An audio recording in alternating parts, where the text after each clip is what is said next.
Coming up on the Week 8 postgame show, 4 teams now have at least 3 wins, and one of them is not Lob City. So we're going to have to get to that and kind of what happened to them in Week 8. Teams have played 6 games, so 2 games left in the regular season before the playoffs, and those top 2 seeds that get the bye are still up for grabs because the Air Mambas defeated the Halfway Crooks and made things a little more interesting in the top. And don't look now, here comes Load Management too, who's a game behind that cluster of teams. So a lot to talk about from Week 8, a loaded show. Let's get to our sponsors quickly and get to the show. DeFusco Fence. And of course, Mario already knows. I got Mario talking about the sponsor at the games. It's great. Ultra Barber Salon in West Warwick. He knows Aidan needs a haircut. It's all you got to say. Go there, and Aidan will probably see you there at some point. Let's get to the show and get to some of the craziness that is sure to happen in these final 2 weeks of the season. Yeah. This is the Legacy League. Tell me where your legacy be. Yeah. The Road Dogs beat Lob City for a second time this season. The Air Mambas get some revenge, and Load Management gets back to 3-3. But they tried. Load Management tried to not be 3-3. Down 21-3, I'm pretty sure, was the magic number. Down double digits in the second half. They erase it. Joe Secator was back. Rich Hall doing his thing for Rags, and still Load Management gets the win. We'll talk about all the games. Welcome to the Week 8 postgame show. We have plenty of analysts, so I'll stop talking. Let's just go right in order because the games were all pretty good from Week 8, and we will start with that game. Load Management getting the win over Rags. And just talked about it, but it was a 4-point win for Load Management. Let's do some math really quick. 43-25 in the second half was the advantage for Load Management, and that's what it took for them to get the win. Aidan is struggling today. You can tell by his camera. It's all right. He's going to have some great analysis, I'm sure. Matt, you've been around the league a little while too. We'll go to you first on that game, and it started off Week 8. It took a big run by Load Management, but how did they come back and get that win? No, I felt like the first half of the game was very strongly in Rags' direction. I thought, it had been mentioned the week prior, getting the opportunity to see Joe Secator, to see Richard Hall, and to see Josh Perry work together, and I thought it worked really, really well in the first part of that game. But you can't, those guys in Load Management, they're all really, really good friends, and, their leader is Almar Sabat, who's, reputation precedes himself in this league. You cannot count them out making adjustments in the second half. And, they came back, and I think Rags struggled a little bit. I think once the game started to get closer, I think the parts didn't work quite as well as they did in the first half. And I think Load Management came back, and Almar took over, and Almar can do that. He's a big moment player, and that's tough to deal with. Not to simplify it, but sometimes it's like, are you making more shots than you're missing, or are you missing more than you're taking, right? And when the game slows down a little bit, I think that's what happened in the second half too, because Rags came out on fire, right? And that helps to build that lead for sure. 9-23 from 3, and a good chunk of those in that first quarter and that first half. 5-20 for Load Management. So, we've talked about it, and sure, the Halfway Crooks didn't shoot the best, and that dug them a hole as well, but we'll kind of see over these next couple weeks. Hopefully we get some, continuous action leading into the playoffs, so kind of guys can get into a little bit of a rhythm, which has been a thing because of all the weather. But Almar Sabat, Matt mentioned it, 39 points for him, led the way. And for Rags, Joe Secator and Richard Hall with 18 apiece. Rebounds were about even. Tyler, we'll go to you in this one. We can. There's a ton of you guys, so you don't have to be repetitive. But what did Load Management do, or what did Rags not do in this one, Tyler? I thought something different from last game. Rags had really great communication with the team. Everyone was kind of talking to each other.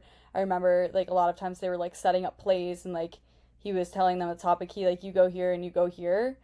And it kind of just overall, not that it died out, but I felt like the communication got kind of a little lost in the fourth quarter.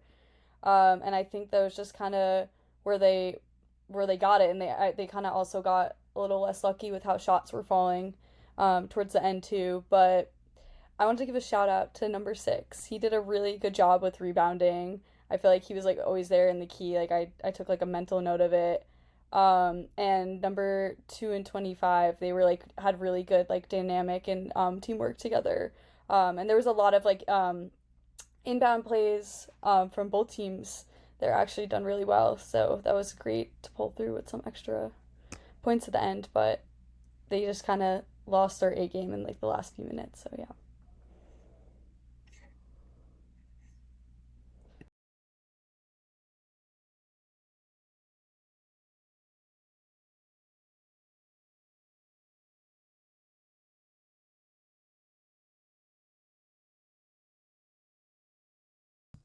I gotta unmute myself. You were talking about Josh Perry and his point guardness. Yeah, it's like I'm a rookie here now. I just go back to the beginning of this. Can't be muted when you're trying to talk. Josh Perry, 4 of 15, right? And so you can talk so much, and be that leader.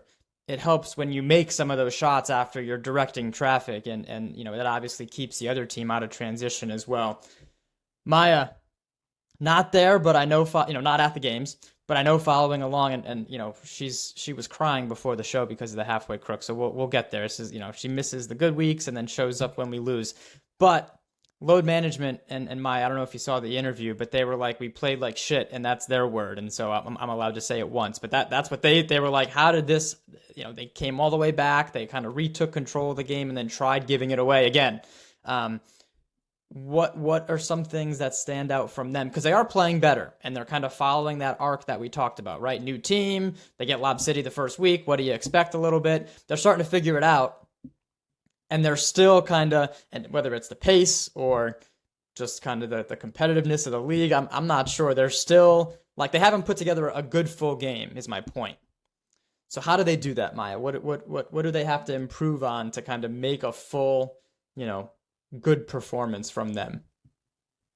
Yeah, what I noticed, kind of piggybacking off Tyler, what I noticed watching is they seemed real quiet in the first half on defense, and like in my opinion, I think load management is in every single game, okay, in the previous weeks, and I think it's because of their defensive intensity and the way they talk on defense. So when I was watching the first half, I wasn't shocked that they were down almost 20, because I swear I didn't hear them talk. But in the second half, I heard them talk a little more, and they were kind of switching up the defense between zone and man, and I really think that helped them. I really think that helped them settle in, and then that leads to transition, right? Because their Rags is missing front rim and long rebounds, and I think that helped Load management get out in transition and really settle into the game, and that's how they were to come back. But I think it started on defense. And I don't know. I think they would tell you that too, and I think that's how they were able to come back and outlast the Rags at the end. Well, and even the best teams that like to get out in transition, it is more difficult to do that when you're taking the ball out of the net, is kind of the saying that people will say, right? So when the other team is scoring, it does a couple things. It's good to score. That's how basketball works. And then also it kind of keeps the other team out of transition, where if you're missing those long shots, it gets a little easier to get out in transition for almost any team, especially a team like load management who wants to get out and kind of use some of that athleticism we've seen from them to turn that defense into offense. Aidan, 26-7 after the first quarter, right? We don't need to keep, harping on the stats, but the teams shot pretty evenly. And even just from you being there, I know you were keeping the stats for this one, but Rags. So let me just do this quickly. Rags find themselves at 1-5 now, tied with Lob City, and load management is alone at the 4 seed right now at 3-3. We'll talk about kind of the future schedule in a second, but even just the short version of load management, being able to piece this together over the next couple weeks before the playoffs. Yeah, like you said, and everybody else said, it was 26-7 after the first quarter. I remember, I'm pretty sure it was, like you said, 21-3 off of the rip, and I'm sitting there, I'm doing my stats, I'm sitting with Ramsey, and we're looking, and it's like, what is this? The game is going to be like Rags is just going to run away with it, and you really felt like that for most of the game, because like Maya said, load management, they weren't talking, they weren't communicating. It was like they just let Rags score to let them score. That's what it felt like in the first quarter, and then what happens a lot in this league, and what I noticed with Rags, and what other people have said, wow, I've repeated myself 3 times, is that when you go up, you start to take dumb shots. You may not think they're dumb shots, but in reality, they're kind of dumb shots, and you miss easy layups or easy threes or easy wide open shots. I think that's what happened with Rags. Like I said last week, I was so happy to see Josh, Joe, and Rich Hall as the three-headed monster. Unfortunately, Josh had a rough game. It happens. But I think what happened with Rags towards the end that somewhat led to them almost winning this game instead of because they should have won the game just based off of stats, but load management came back. But in crunch time, they were struggling to find plays to run or defenses to run. That Josh, Rich, and Joe will guard who they need to guard, but then you have the fourth player. It's usually Devontae Davis, or even Kyle Secretore, who are in there and they play hard, but sometimes people fall asleep or you get blown by and load management will get an easy bucket. Now, load management didn't have many easy buckets, but Almar will say they had no easy buckets because he had almost 40 points and he was driving to the rack every time. And I think load management's composure and not getting frustrated that they were down a lot in the first quarter, and just composing themselves. And like Almar said, all of them have said, they were 11 from 14 from the free throw line, which is fantastic for them. Almar only missed 2. Leonard Williams only missed 1. And I know Almar probably praises that they didn't miss many free throws because, yes, they're called free throws for a reason, but they are very hard to hit on 8.5 just where you are because you're very close to the rim. But I know he's happy that they actually hit free throws. And, yes, they are finding their stride. Like you said, they sit alone at the 4 seed, 3-3. So hopefully piece together 2 more wins and ride high into the playoffs. Well, this is a good transition because load management plays the next 2 teams we're about to talk about. So they get the Air Mambas, I believe, for a second time. Don't quote me on that. Yes, with the Mambas beat them by 3 last time. So we'll see how their rematch goes, and they close out the season with their first matchup against the Halfway Crooks, which is just how the schedule fell. So yeah, 2 teams that played. We'll talk more about that, but a good point on the free throws because I believe last time we were on the show, we were talking about how they missed a whole bunch down the stretch in load management. And so this time, a little different. But speaking of those 2 teams, it was the Air Mambas. Let's just bring it up really quick because it's important. Getting some revenge from that week 1 beatdown. That's the only good thing I can say about the Halfway Crooks because I'm interested to see who finds the magic reason for kind of the results. And the Air Mambas won, so shout out to them. But let's talk about their win and how they get to 4-2, and again join that kind of conversation and are in the running for that bye. 101-87, another big first quarter for a team, 27-15 for the Air Mambas. They shot it better than I think the stats will say because 12 of 27 from 3, it felt better than that. 7 of 12 from Steve Simone sounds about right, and so he was hitting a whole bunch. And, the game got interesting. It wasn't always a double-digit game. The game got close. I don't think the Halfway Crooks ever got a lead in the second half, and so there's that. They were never able to fully, get back, and that's always the goal. You kind of get close and all right, cool, it's a 6-point game. You kind of take that little exhale, and then the Air Mambas make a couple shots in a row, and it's back to 10 or 12. And so that was what they did over and over and over to get the win, to defeat the Halfway Crooks, and like I said, get to 4-2. All right, Maya, what'd you see in this one, and how the Air Mambas were able to be so successful?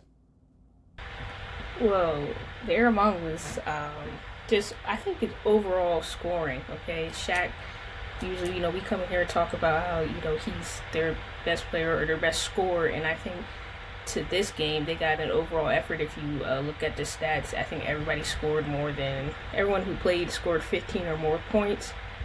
So if, it's hard to beat a team, or it's hard to lose a game when you're playing like that. And on the other side for the Halfway Crooks, just lack of defense, and I think the stats will say that they shot 40% from 3, but as you said, it was close at the end, and I think their timeliness on when hitting threes kind of hurt them. I think they had some open looks towards the end of the game to make the game even more interesting, and they just couldn't convert on those looks. And that's what I think the real difference was in the game, just hitting timely shots. And also, the Air Mambas shot 18 free throws. Halfway Crooks only shot 7. It's hard to win games when you're not hitting timely threes or getting to the free throw line. So I think that's what went wrong with them and went right with the Air Mambas. Of course, I saw the free throw thing, and it's not even a discrepancy because this will be very fair. There was a lot of fouling down the stretch. Probably 10 of those free throws were at the end of the game, which probably didn't even really need to happen, but like you really never know. And we've seen crazier things than teams miss some free throws, teams make some shots, and then the 10-point lead is gone and you're back in a game. So it doesn't hurt to do that. Realistically, a lot was being let go by the refs both ways. It was probably more like 5 of 8, 5 of 9, 6 of 10, whatever for the Mambas, like during the actual first 38 minutes of the game, free throw wise. You talked about those open threes, and then we'll go to Matt. The Halfway Crooks missed open threes all game, right? And that doesn't mean the Air Mambas weren't playing defense. They were getting the shots they wanted, and really didn't start making them consistently until really the second half. And you saw the impact that had in that second half, where it was a lot more even in the second half, but the Air Mambas already had their lead at that point. Matt,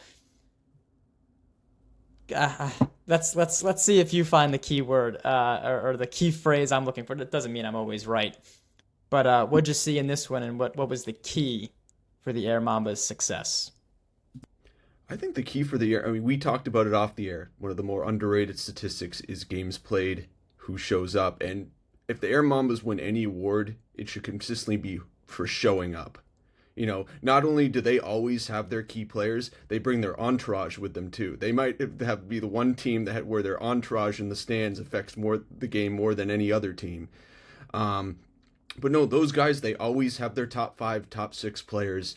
And they a number of those guys have played really, really well together. But I think that's the key for them. They haven't had any injury issues, and they always show up. In addition to some of the key additions they've made to the team this season, I think one of the biggest effects of Shaq Cologne has been sort of Chris Vincenzo sort of being able to open up his game and playing a little bit different of a way. Not having to be the guy who's, he is splash, but not having to be the guy who's always slashing to the basket. There's another first option. And a lot of guys, I think they've just fit into this role, this model of the team really, really, really well with that sort of big guy at the top there. And on the other hand, the Halfway Crooks, there's, Nick had some issues going on at the beginning of the year. He admitted to himself, and they've had some guys who just haven't been at all the games. And I think especially Tyler Siccione, I think he's missed a few games, and I think for him his shot is so important. Not that he's an all-star candidate, no doubt, but I think some of how he impacts the game can be affected by not being there every week to some degree. So I think the story for the Halfway Crooks in some ways a little bit of inconsistency in that way. Yeah, getting everybody there so you can mesh leading up to the playoffs is huge. Before I do some stats, get your merch. Never, let's totally interrupt the Halfway Crooks, rain fest. If you want a sweatshirt, t-shirt, let me know. Get your merch, support the league. Tyler, Shaq Cologne led the way with 30 and 17. A lot of big rebounds. I can't believe that the Halfway Crooks had 17 rebounds to the Air Mambas 10. It felt like the Air Mambas had a ton more rebounds and more offensive rebounds throughout the game. Steve Smomi mentioned it with 21, Chris Vincenzo with 19, Chris Faig with 18, Mario with 15. There you go. That's how you get 101 points. Nick Lemoyne led the way with 33. Aidan Dozos with 21, and he went 0 of 8 from 3, and he wasn't even forcing it. I would be the first to call him out. I have no problem doing that. Those were some of those open looks I was talking about, and he just couldn't get one to go. And Tyler Siccione 5 of 12, right? When those threes start going, I feel like when it makes the defense have to adjust a little bit as well. In control, both defense and offense. Tyler, in this Halfway one, Crooks, I felt like how did the Air Mambas do it? Running, trying to keep up a lot. I think it's never great to start off a game when you're 10 points behind already, which was I feel like from what I've seen of the team, that hasn't happened before. And, not good confidence boost to start off the game. But as you mentioned, I feel like Aidan always rips a bunch of threes, and none of them were really landing, and he was honestly I don't know if that was a high dunking game for him, but I feel like he was more in the air than he was on the court half the game. but those points were like super important for them, or else like I think like it was smart as a player that he decided like if these aren't working for me today, like I should start taking different shots. And I just think same thing with like the look overall for falling shots. Like it for halfway crooks, it just wasn't really their day for a lot of shooters. I know also number 4 Jared he always like rips a bunch of threes like that they really need like coming at the end, and I just remember it was like the end of the fourth and he took like I don't know 5 different threes and like none of them went in, and like it just felt like more of a kind of like a shooting contest more than like them like kind of throwing out more plays. So I feel like last game they played more as a team. This game it was more of like a we're rushing to catch up. So that was my take on it.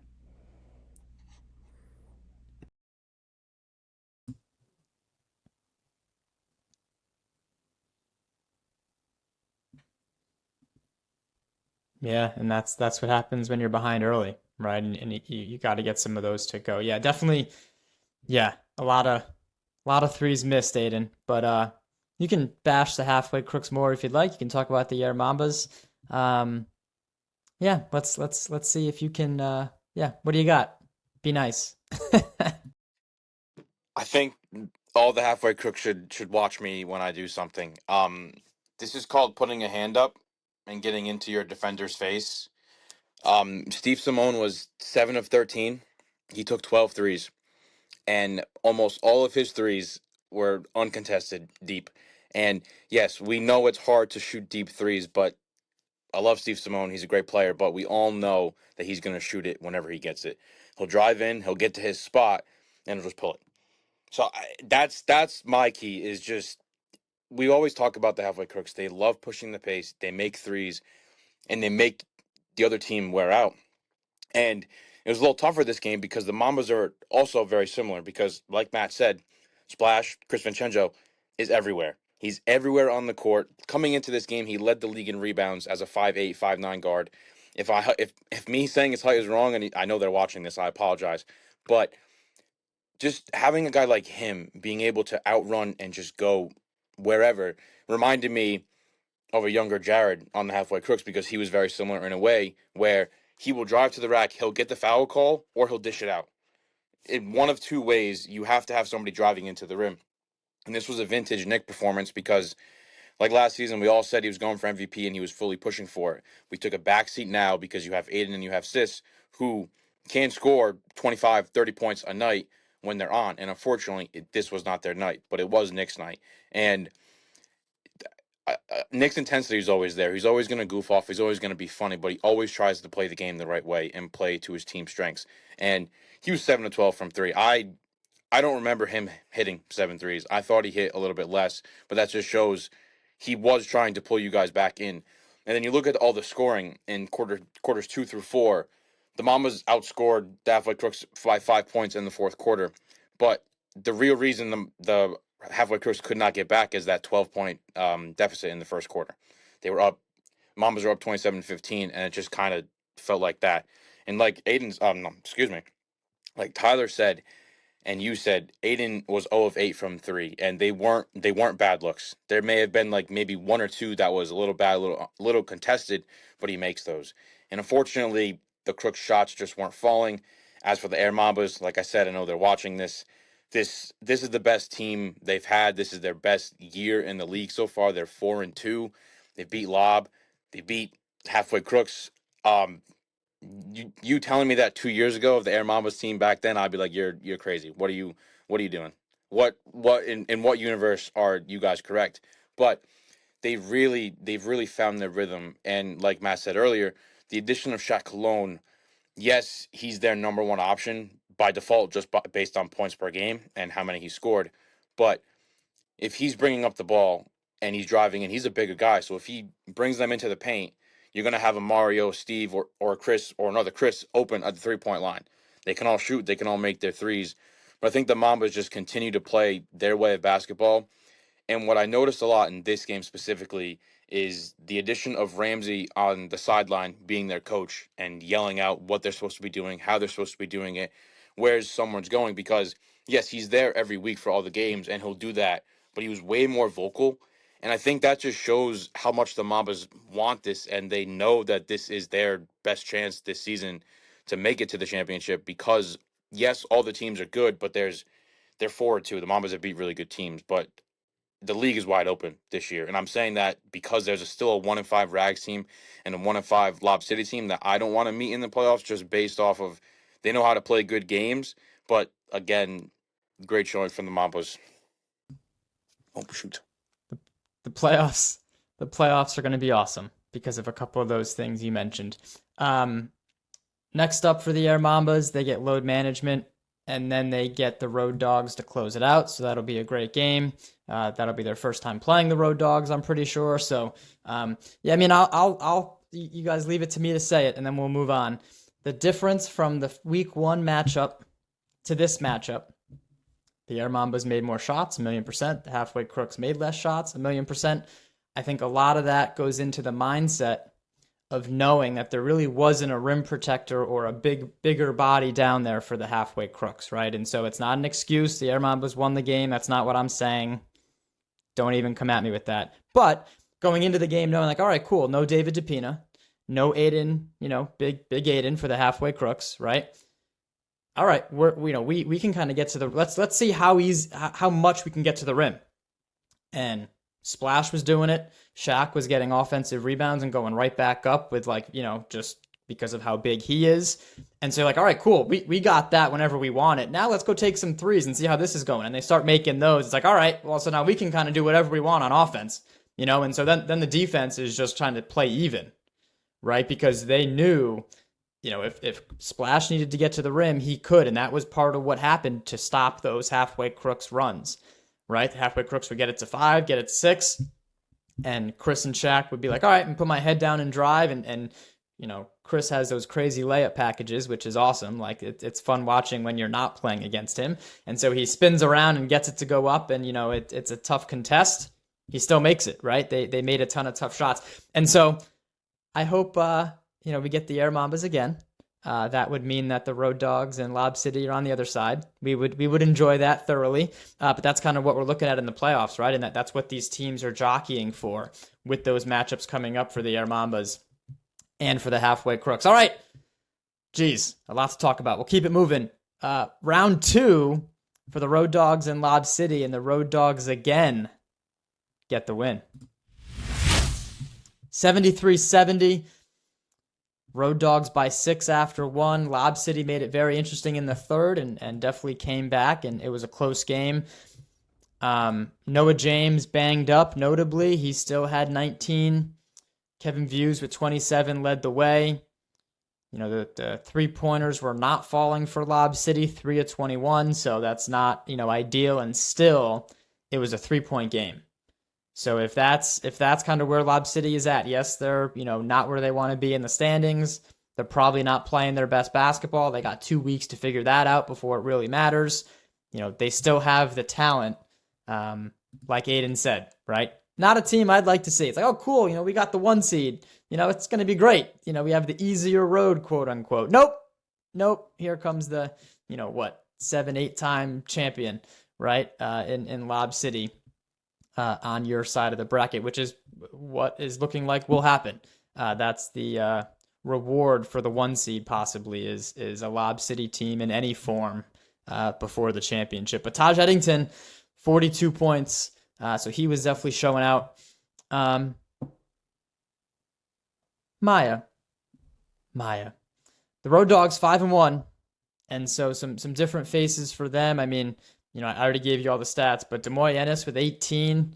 I don't know if you can have a quiet 18, but I think they did a pretty good job kind of limiting him and at least limiting that kind of explosive lob play that, is as guaranteed a 2 points as you can get when the ball's in the air. It's like, oh, crap. Well, we know what's going to happen at the end of this lob. Lob City did a good job denying that. I'm going to put Maya on the spot. How did Lob City get back in the game, right? Because the Road Dogs did a lot of good things, and then Lob City definitely got themselves back in it. How'd they do it, Maya? Well, I think it started with that the third quarter, coming out of halftime, holding the Road Dogs to 7 points. And, you kind of took the words out of my mouth. When I was watching the game, I was like, usually the Road Dogs, they're able to get like some easy points throwing lobs to Dom, and I just wasn't seeing them, and I think they did a good job of being physical with him inside of the paint, and that probably helped with forcing them to take outside shots, right? Because Noah likes to penetrate and then throw the lob, and when they're not able to throw the lob and able to penetrate, they're settling for jump shots, and as basketball goes, you're going to miss shots, right? So that's how they're able to be held to 7 points in the third quarter, because you're being physical inside and forcing them to shoot jump shots, and now you're able to get out and run. Like we said, with all teams, they like to get out in transition. And so I think that's how Lob City was able to get back in the game and make it interesting on the back of Taj, even though they weren't shooting well from three. But I just want to shout out, I know I spoke about him, but I want to shout out Dom at the end of the game. It felt like Lob City was hunting him to shoot the free throws, and he struggles sometimes shooting the free throws, but he really came in clutch, hitting those free throws and keeping Lob City at arm's length, because if he misses them, it can get really interesting, tie ball game, or but I want to shout him out for hitting his free throws in the clutch to help his team pull out the win.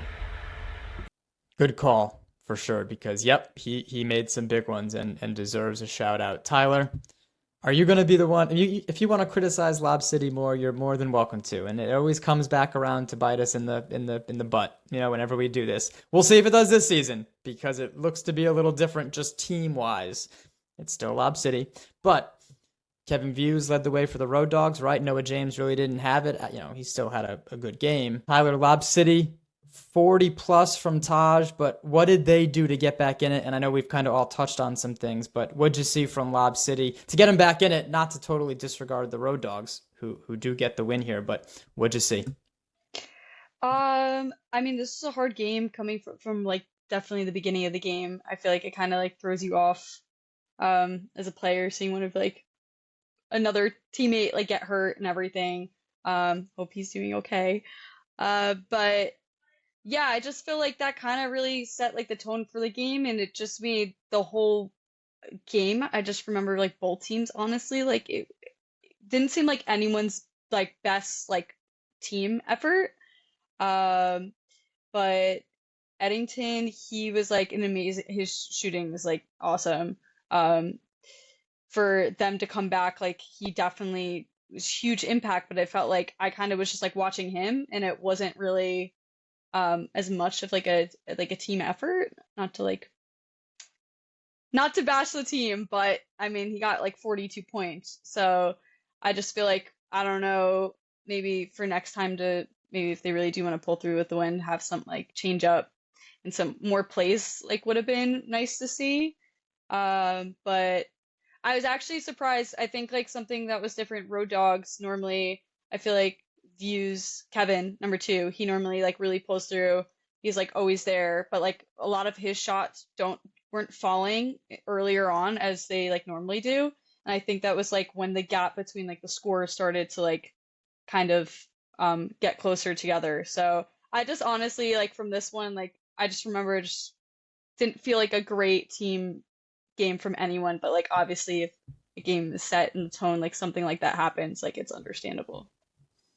Yeah, and talking about Nick Mahar for Lob City, who's kind of one of their bigger guys, right? And you would like to have him against a lob threat, against a team like the Road Dogs, who take advantage of a lack of size. Of course, they lose him, and he came back in the gym. I was like, what are you doing here? And so he is doing better, which is good. Yeah, to lose him and then, have that kind of affect the whole game. Not a great game from either team. I think they would both say that, but they will both definitely... Well, they would have took the win. I'm sure that's how this goes. You always take the win in games like that. A win's a win. Matt, this is now, you've seen Lob City and the Road Dogs go at it a little bit. But let's kind of focus on the Road Dogs and how they had success, right? We talked about kind of their usual formula not working as often, I think, in this one, right? Kind of the Noah James, leading the charge. He was still definitely there and had a good game, but it wasn't the same type of style from the Road Dogs. And Kevin Views was like, I'll jump in, and he kind of took over a little bit in this game, which we've seen him do in other games, on other teams, not so much on the Road Dogs, and he was a huge part of why they got the win, Matt. I think the big first observation I had, it did not feel like Dom came maybe not ready to go. It didn't feel like he was on the way he has been other times I've seen him play. And Noah, something happened to his foot or his leg that was bothering him, and I think he plays through that as best he can. I don't think it necessarily shows up in how much effort he puts in, but it was clearly something that was bothering him and sort of affect his game. I didn't think he had a great night. But look, I just think Lob City right now is a really good matchup for this team. Because when I look at them, I kind of feel like they're one dimensional. They don't really have a consistent outside threat right now. Shooting the three and shooting from the perimeter. They miss Haji, they miss Gian in that way. And Taj Eddington, he kind of fills that Al Monroe. He's not afraid to go to the basket. But from the Road Dogs perspective, I'd say we got Dom in the middle. We'll let him have that. You're not going to beat us that way. Not if you can't shoot from the outside. And it kind of worked. It just barely worked. Yep, and a really strong strategy. Aidan, we'll spin it ahead because we talked about Lob City getting the halfway crooks and rags. The Road Dogs in the future get the Air Mambas and rags for their last two games, and then we can only hope these teams will play one more time in the playoffs, where it's totally different. And so this kind of starts the trend as we kind of look ahead to those playoffs and how different the game is. I mean, this one, because of the lack of shooting, I think, for whatever reason, was more in that range of that race to 60, race to 70 is what I'll start saying, because that's where the scores are more in the playoffs, right? Even the Air Mambas and halfway crooks, where that was a 101-80, in the playoffs, it's not going to be as wide of a margin most of the time, and it's going to be like 70 to 60, 80, 75, and that's even pushing. That's on the high end, just because of how much more intentional kind of teams are with their defense and offense, with kind of slowing the game down. It's just different. So get ready for that. That'll be fun. But Aidan, this had that feel because that's what happens sometimes in these playoff games. It turns into a little bit of a rock fight, right? The threes aren't falling. It's a little more physical. You kind of have to rely on some things maybe you don't normally rely on to get points and get stops. The Road Dogs and kind of, they deserve more of the conversation because they get to 5-1. They're in control of that top seed. I think they've been the best team. I mean, it hasn't been a good show for the halfway crooks, but the halfway crooks got them once, right? Not the other time. But that's it. They've taken care of everybody else that's come in front of them. And so, what did the Road Dogs do, Aidan? Any additions to what we've been talking about and how they got the win? Yeah, so like Matt said, what happened with the Road Dogs is I think everybody in the league knows that they want that pick and roll, they want that lob most of the time. Okay, not most of the time, they want it all the time. But if it's cut off, you get a different team, and I think that's what happened because yes, we talk about Noah, he only had 19. Sure, you could say it's a poor game, but he was 63% from the field. He was 7 of 11, and he has assists, he has rebounds, and he's playing, and he's fouling, and he's using his fouls. So I think that was fine. But like we said, Kevin Views, we haven't really seen a vintage Kevin Views performance in the Rhode Island League as opposed to when he was MVP in the Mass League. And I think that's what changed for this. Is I think Kevin having 27, I know he's had more than that before, but I don't think he's had more in the Rhode Island League. If I'm wrong, they'll tell me I'm wrong, and I'll hear it next week. But it felt like a Kevin game, and he was just driving to the rack, and they were playing the way they wanted to play. And I think Anthony Lyons was back too. He only had 4 points. He didn't shoot well from the field, but having another guy who's Lyons is a tall dude, so you have more size, even if he's not defending the main guy or even being in the paint when someone's driving on him. But you have a bigger body that you can kind of stuff in the paint when things are happening. And the Road Dogs, just like you said, they've been the best team overall, despite losing Ethan Austin and Omar Rahman to start the season.